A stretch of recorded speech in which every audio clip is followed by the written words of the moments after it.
Áno, vzhľadom k tomu, že sa tu jedná aj o môj volebný obvod, kde obyvateľia sa obrátili na mňa s touto výzvou, chcem ich uchrániť len od toho, že si tu zaviedol veľmi nepresnú informáciu, že sa neprišli pýtať a vypisujú petície a že sa neprišli pýtať, aké máte iné riešenie. Občania konali na základe toho, že im bolo odpovedané z mestského úradu, že zrušenie toho kruhového objazdu sa neakceptuje. Na základe toho sa zmobilizovali ľudia na Muškáte a začali písať petície. Taká je pravda. Dá sa to dokladovať aj doručenými listami. Takže nerobme z tých obyvateľov. Nie je to pravda. Nie je to pravda. Nie je to pravda. Verejne to môžeme povedať, že nie je to pravda. No, môžete dokazovať, čo chcete, môžete si písať sami sebe na pezinok na hlas, to nie je to pravda.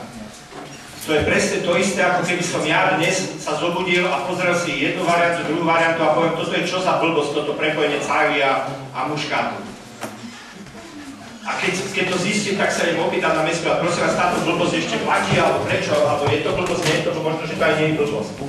A prídem sa opýtať, ale nie, ale začnem zberať petíciu, podpisy pod petíciu, obehávam ľudia a rozprávam im, čo toto mesto proti vám urobilo. Nič neurobilo.